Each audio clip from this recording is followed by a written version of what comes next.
Hello everybody, myself Sunny Srivastava. Welcome to my channel study with Sunny. आज हम लोग अपने नेक्स्ट टॉपिक के बारे में पढ़ने वाले हैं, जो कि है the making of nationalism in Europe. ठीक ना। यूरोप में राष्ट्रवाद का उदय किस तरीके से होता है, इसके बारे में हम लोग जानेंगे। इसमें वेरियस सब टॉपिक्स हैं। तो अभी जो ये हम चर्चा करने वाले हैं वो इंट्रोडक्शन है कि यूरोप में किस तरीके की स्थिति रहती है जब कोई भी कंट्री नेशन स्टेट नहीं बने होते हैं, तो यूरोप में स्थिति किस तरीके से होती है, इसके बारे में हम लोग जानेंगे। ठीक ना। तो यहाँ पे कह रहा है कि जब आप 18वीं शताब्दी या मध्य 18वीं शताब्दी में देखेंगे यूरोप को, ठीक ना, तो आप पाइएगा कि वहाँ पे कोई नेशन स्टेट नहीं था। जो जो आज के डेट में हम जानते हैं कि वहाँ पे बहुत सारे नेशन स्टेट्स हैं। ठीक ना। लेकिन उस समय वहाँ पे कोई नेशन स्टेट एग्जिस्ट नहीं करता था। अब आपसे सवाल आपका सवाल होगा, सर नेशन स्टेट होता क्या है। नेशन स्टेट के बारे में मैंने पहले भी बताया है। अगर कोई कंट्री को हम नेशन स्टेट बोल रहे हैं तो कब बोलेंगे, उसके लिए 3 कंडीशन है। ठीक ना। 3 कंडीशन है, क्या क्या है। पहला, वहाँ पे पॉलिटिकल सॉवरेनिटी होनी चाहिए। पॉलिटिकल सॉवरेनिटी कहने का मतलब क्या होता है कि राष्ट्र को चलाने के लिए, ठीक ना, राष्ट्र को चलाने के लिए वहाँ के लोग, ठीक ना, या वहाँ के जो शासक हैं खुद, मतलब वो अपनी पावर से चलाएं, अपने अनुसार चलाएं। ठीक ना। तो वहाँ पे तो उस स्टेट को हम क्या बोलेंगे, पॉलिटिकल सॉवरन स्टेट बोलेंगे।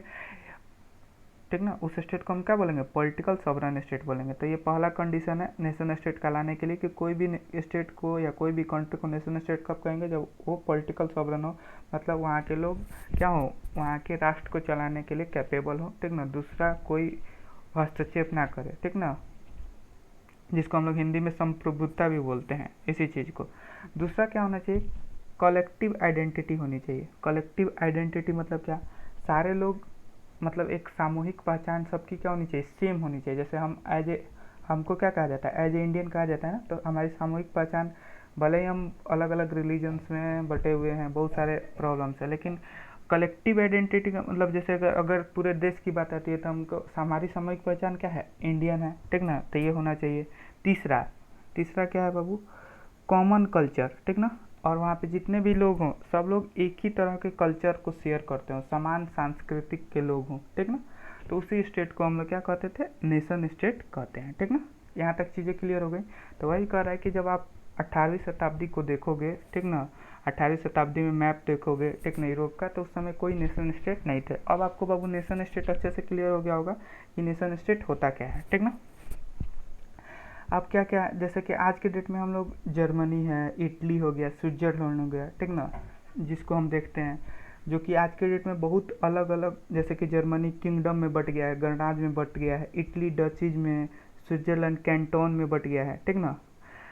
जहाँ पे उसके रूलर के पास क्या है, खुद की ज़मीन है। ठीक ना। खुद का ज़मीन है, खुद का मतलब वहाँ पे वो आसानी से कंट्रोल वहाँ पे उन्हीं का है। ठीक ना। दूसरा कोई कंट्रोल नहीं कर रहा उनकी ज़मीन को। ठीक ना।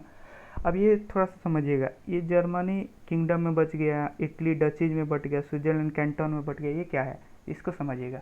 देखिए, जब एक कंट्री बहुत बड़ा होता है तो उस पर शासन करना थोड़ा सा मुश्किल होता है। ठीक ना। तो उसको क्या किया जाता है, अलग अलग सब डिवीजन में, मतलब उसको क्या किया जाता है, जैसे हमारे इंडिया को देखें तो इंडिया बहुत बड़ा देश है। तो इंडिया में देखें ना, इंडिया में शासन करने के लिए क्या किया जाता है, अच्छे से शासन कर लिया, उसको सब डिवीजन कर दिया गया। सब डिवीजन में क्या किया गया, स्टेट स्टेट में बांट दिया गया, भारत को अलग अलग स्टेट में बांट दिया गया। उसी तरीके से वहाँ पे भी क्या किया गया, जो जर्मनी था उसको किंगडम में बांट दिया गया, मतलब उसका छोटा रूप हो गया। ठीक ना। मतलब सब डिवीजन, मतलब उसको दोबारा से बांट दिया गया अच्छे तरीके से शासन करने के लिए, वहाँ पे पॉलिटिकल पर्पस के लिए, मतलब उसको क्या किया गया, ये सारे डिवीजन कर दिए गए। तो उसी सब डिवीजन को याद रखिएगा, जर्मनी में सब डिवीजन को क्या बोला जाता है, जर्मनी के सब डिवीजन को किंगडम, इटली के डचीज और स्विट्जरलैंड को कैंटोन। स्विट्जरलैंड में 12 मतलब ओनली 26 कैंटोन्स है। ठीक ना। कितने कैंटोन्स है, 26। जैसे भारत में क्या है, भारत में आपको 28 मिलेंगे ना स्टेट, उसी तरीके से स्विट्जरलैंड में 26 कैंटोन्स है। ठीक ना। यहाँ तक क्लियर हो गया बाबू।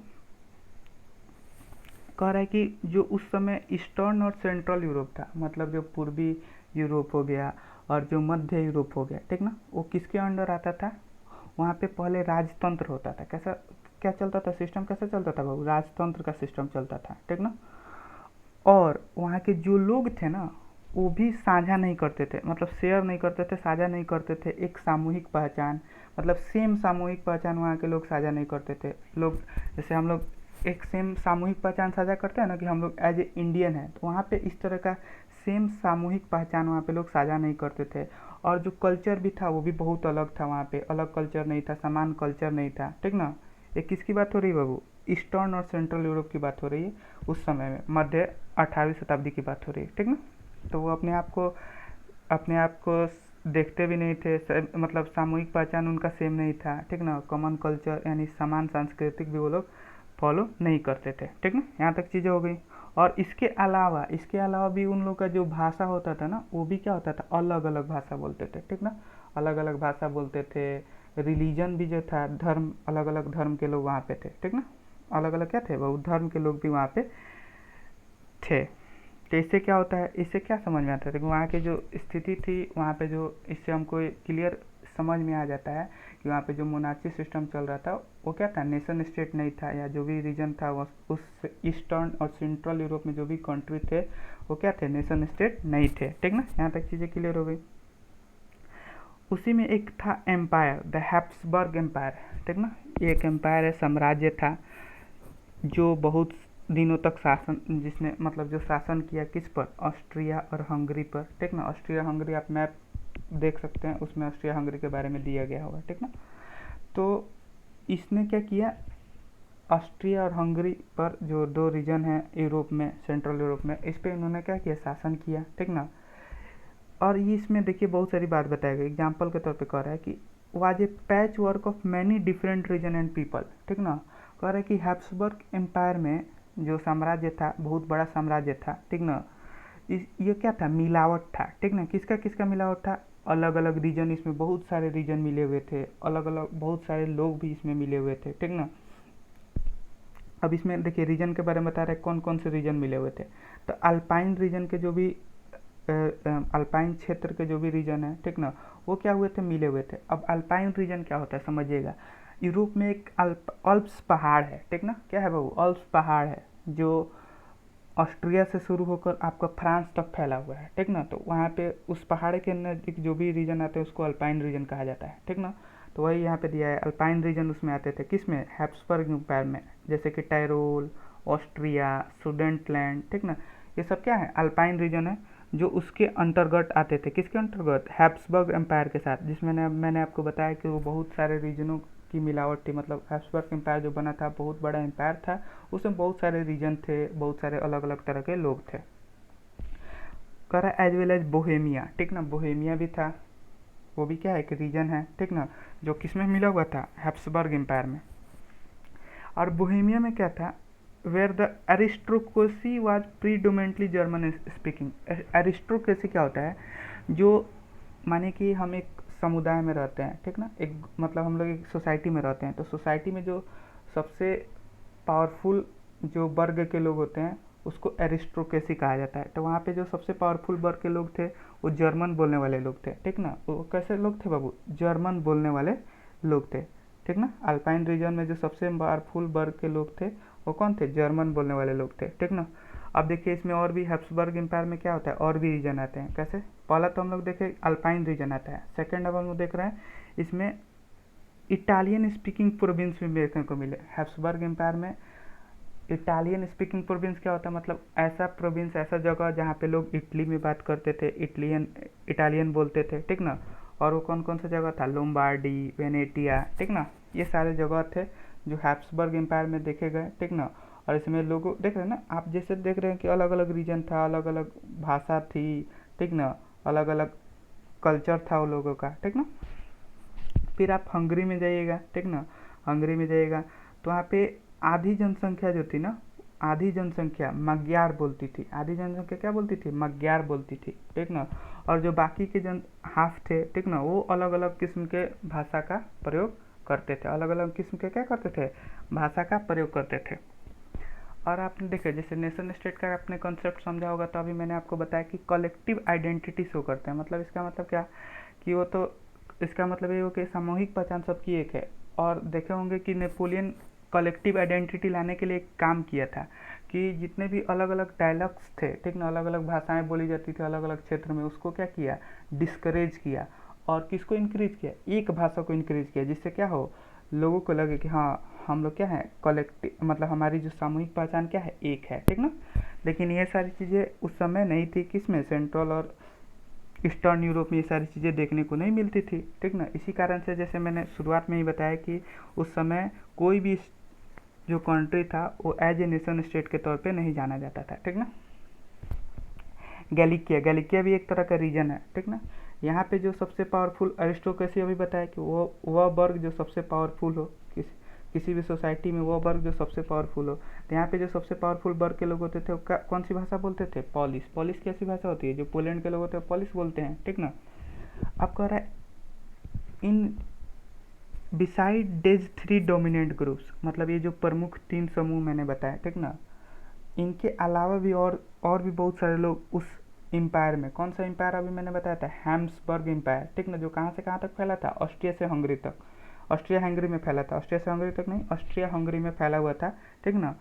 तो वहाँ पे उस एम्पायर में और भी बहुत सारे लोग रहते थे, ठीक ना, जो ज़्यादातर किसान लोग जैसे हो गए, ठीक ना, किसान की एक बहुत बड़ी संख्या रहती थी, ठीक ना, जिसको बोहेमन और स्लोवेक्स बोला जाता है, वो नॉर्थ में रहते थे। स्लोवेंस जो होते थे वो कैरिनोला रीजन में रहते थे।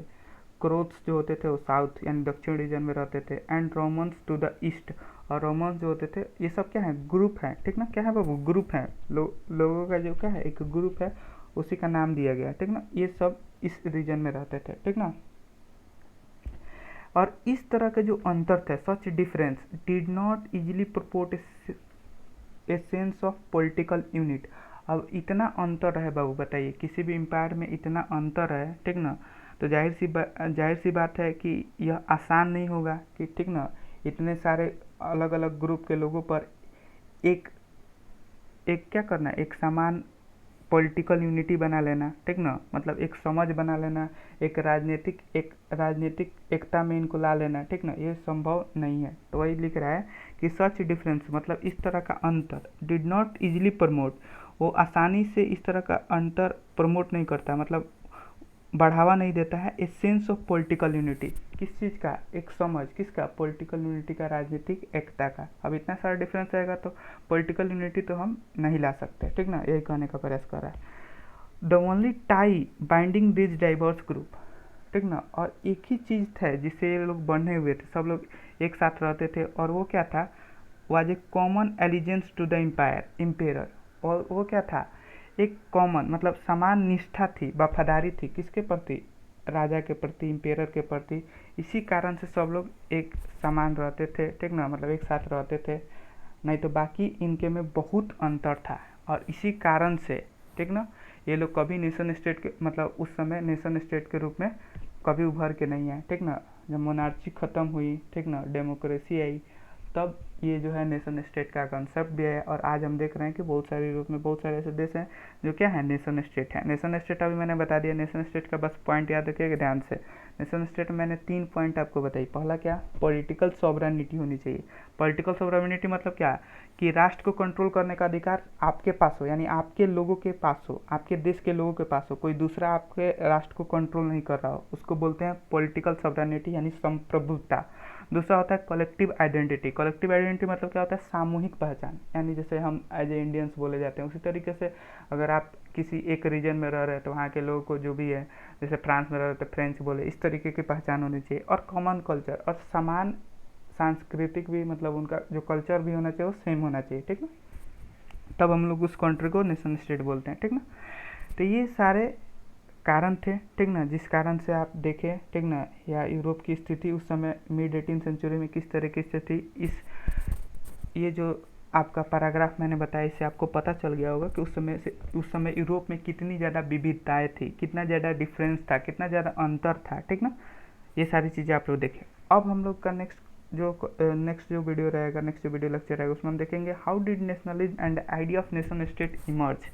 किस तरीके से राष्ट्रवाद और उसका आइडिया, उसका विचार, ठीक ना, किसका विचार, नेशन स्टेट का फैलता है, किस तरीके से राष्ट्रवाद और नेशन स्टेट का विचार फैलता है, ठीक ना। नेशन स्टेट बहुत ही इंपॉर्टेंट टर्म है, इसलिए आपको ध्यान में रखना होगा बाबू नेशन स्टेट होता क्या है, ठीक ना। अब देखिए एक काम आपको करना है जो ध्यान से आपको सुनना है, ठीक ना। क्या काम करना है आपको, ये जो भी इम्पोर्टेंट डेट्स होते हैं बाबू, इसको आपको अपने कॉपी में लिखना है और इसको पूरे अच्छे तरीके से रिवाइज करते रहना है, क्योंकि इससे बाबू डायरेक्ट 1 मार्क्स क्वेश्चन में क्या किया जाता है, बोर्ड में इस तरह के बहुत सारे क्वेश्चन देखने को मिलेंगे। 1 मार्क्स क्वेश्चन में डायरेक्ट यहाँ से क्वेश्चन उठा के डाल दिया जाता है, ठीक ना। तो आपको इन सारों को कॉपी में लिखना होगा, ठीक ना, और कॉपी में लिख के, ठीक ना, अच्छे तरीके से आपको उसको रिवाइज करते रहना होगा, ठीक ना। तो उम्मीद करता हूँ बाबू मैं जो भी पढ़ाया हूँ आज आपको अच्छे तरीके से समझ में आ रहा है, ठीक ना। और समझ में आ रहा है तो आप क्या कर सकते हैं, प्रोत्साहन कर सकते हैं, लाइक कर सकते हैं, सब्सक्राइब कर सकते हैं, ठीक ना, शेयर कर सकते हैं वीडियो को, ठीक ना। जो पढ़ने वाले हैं, ठीक ना, उनको आप शेयर कर सकते हैं, ठीक ना। तब तक के लिए ओके, थैंक यू।